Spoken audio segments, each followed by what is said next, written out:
سلطان صلاح الدین ایوبی رحمۃ اللہ تعالی علیہ کے پاس میں ایک لڑکی لائی گئی جس کا یہ دعویٰ تھا کہ مجھے اگر ایک سوال کا جواب مل جائے گا تو میں اسلام قبول کر لوں گی۔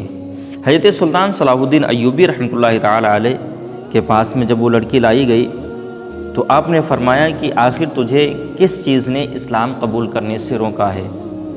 کون سا ایسا تیرا سوال ہے جس کا جواب تجھے نہیں مل پا رہا ہے کہ اگر تجھے اس سوال کا جواب مل جائے تو اسلام قبول کر لے گی؟ تو وہ لڑکی کہنے لگی علی جا، مجھے اسلام کی ہر باتیں پسند ہیں، اچھی طریقے سے میں اسلام کو سمجھ بھی چکی ہوں، لیکن ایک ایسی چیز ہے جو میری سمجھ میں نہیں آ رہی، وہ یہ ہے کہ خنزیر کا گوشت اسلام میں حرام کیوں قرار دیا گیا؟ مسلمان آخر خنزیر کا گوشت کیوں نہیں کھاتے؟ اس کا جواب مجھے چاہیے، پھر اگر اس کا جواب مل جائے گا تو میں اسلام قبول کر لوں گی۔ حضرت سلطان صلاح الدین ایوبی رحمۃ اللہ تعالی علیہ نے فرمایا تجھے اس کے بارے میں جاننا ہے کہ اسلام کے اندر خنزیر کا گوشت کیوں حرام ہے؟ کیا توریت میں نہیں لکھا ہے کہ خنزیر کا گوشت حرام ہے؟ تو وہ لڑکی کہنے لگی نہیں حضور، جس توریت کو میں پڑھتی ہوں اس کتاب کے اندر یہ نہیں لکھا ہے کہ خنزیر کا گوشت حرام ہے، بلکہ وہاں یہ لکھا ہے کہ خنزیر کا گوشت حلال ہے، خنزیر کا گوشت کھا سکتے ہیں۔ حضرت سلطان صلاح الدین ایوبی رحمۃ اللہ تعالی علیہ نے جب اتنا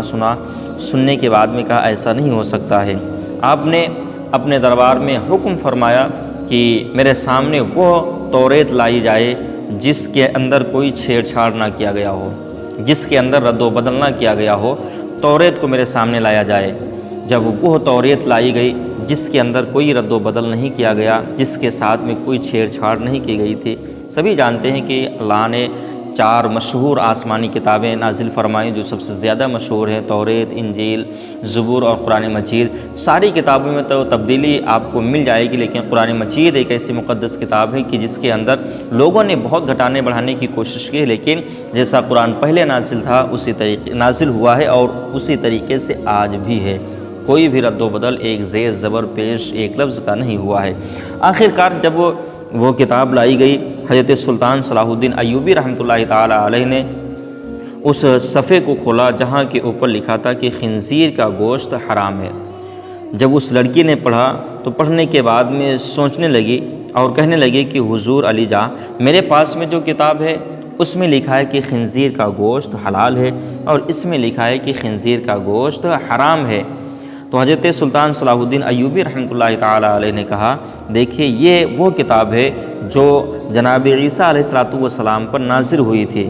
اس میں کچھ بھی رد و بدل نہیں کیا گیا، اور جو تمہارے پاس میں کتاب ہے اس کے ساتھ میں چھیڑ چھاڑ کی گئی ہے، اس کو تبدیل کیا گیا ہے، اس کو بدلا گیا ہے۔ حضرت سلطان صلاح الدین ایوبی رحمۃ اللہ تعالی علیہ نے فرمایا اب میں تجھے قرآن کا حوالہ دیتا ہوں۔ حضرت سلطان صلاح الدین ایوبی رحمۃ اللہ تعالی علیہ نے کہا دیکھیے قرآن میں اللہ رب العزت ارشاد فرماتا ہے کہ میں نے تم پر خون اور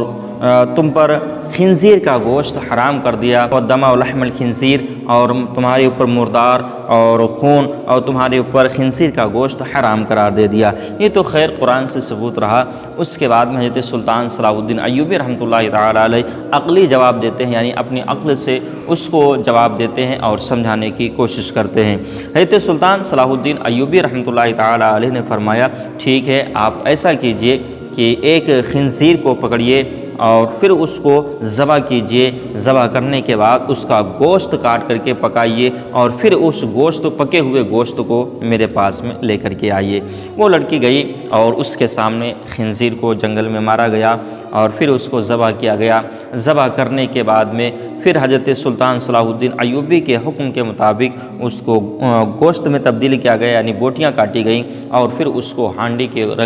پہ رکھ کر کے پکایا گیا۔ جب گوشت بن کر کے تیار ہو گیا تو حضرت سلطان صلاح الدین ایوبی رحمۃ اللہ تعالی علیہ کے سامنے وہ لڑکی تھالی میں لے کر کے گوشت حاضر ہوئی۔ حضرت سلطان صلاح الدین ایوبی رحمۃ اللہ تعالی علیہ نے فرمایا اس گوشت کو آپ ایک چھری سے بیچ سے کاٹیے، یعنی جو اس کی بوٹیاں ہیں اس کو بیچ سے کاٹیے۔ وہ اور لڑکی چھری لیتی ہے اور لینے کے بعد میں ایک بوٹی کو اس نے بیچ سے کاٹا۔ جب چھری سے بیچ کو کاٹا تو سب کی آنکھیں پھٹی کی پھٹی رہ گئیں۔ حضرت سلطان صلاح الدین ایوبی رحمۃ اللہ تعالی علیہ اس گوشت کو دیکھنے کے بعد میں ارشاد فرماتے ہیں کیا تم نے گوشت کو صحیح طریقے سے پکایا نہیں تھا؟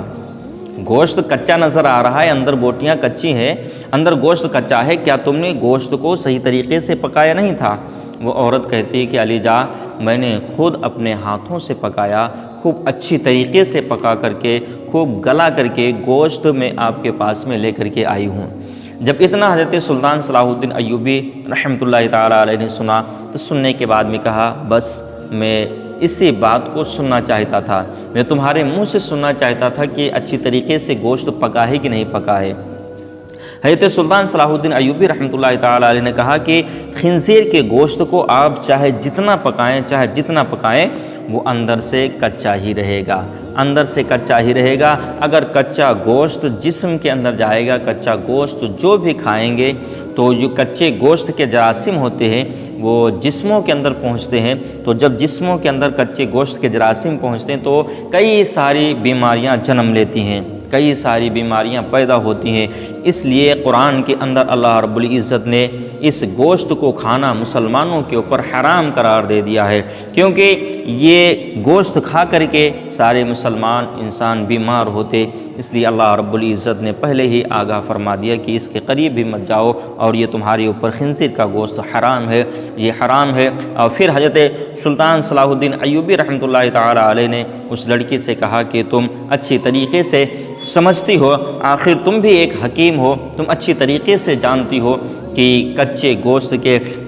نقصانات کیا ہوتے ہیں، کچے گوشت کے نقصانات کیا ہوتے ہیں، یہ تمہیں سمجھانے کی ضرورت نہیں ہے۔ حضرت سلطان صلاح الدین ایوبی رحمۃ اللہ تعالیٰ علیہ جو جواب دیتے ہیں قرآن سے، اور حضرت عیسیٰ علیہ السلام کے اوپر جو کتاب نازل ہوئی، حق کتاب، یعنی کہ وہ کتاب جس میں رد و بدل نہیں کیا گیا، اس سے اور اپنی عقل سے جواب دیتے ہیں، وہ لڑکی متاثر ہوتی ہے اور پھر کہتی، علی جا، مجھے ہر سوال کا جواب مل گیا، مجھے اسلام بھی بہت پسند ہے، اسلام کے اصول بھی بہت اچھی طریقے سے پسند ہیں، علی جا، میں اسلام قبول تو پہلے کرنا چاہتی تھی،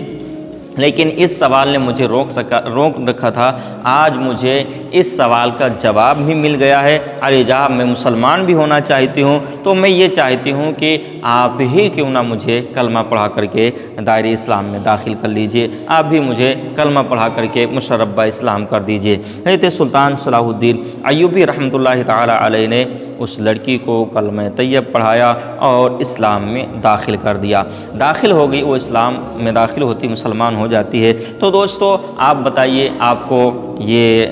چھوٹی سی حکایت جو میں نے بیان کی ہے آپ کو کیسا لگا؟ اگر اچھا لگا ہو تو ویڈیو کو ایک لائک کر کے ضرور جانا، اور چینل پر اگر پہلی مرتبہ آئے ہیں، ابھی تک کر کے آپ نے چینل کو سبسکرائب نہیں کیا ہے تو سبسکرائب کر لیں، تاکہ ہر ویڈیو آپ کے پاس میں پہنچے سب سے پہلے۔ اسی طریقے سے اور ساری ویڈیو آپ کو دیکھنے کو ملیں گی، جانکاریاں جاننے کو ملیں گی،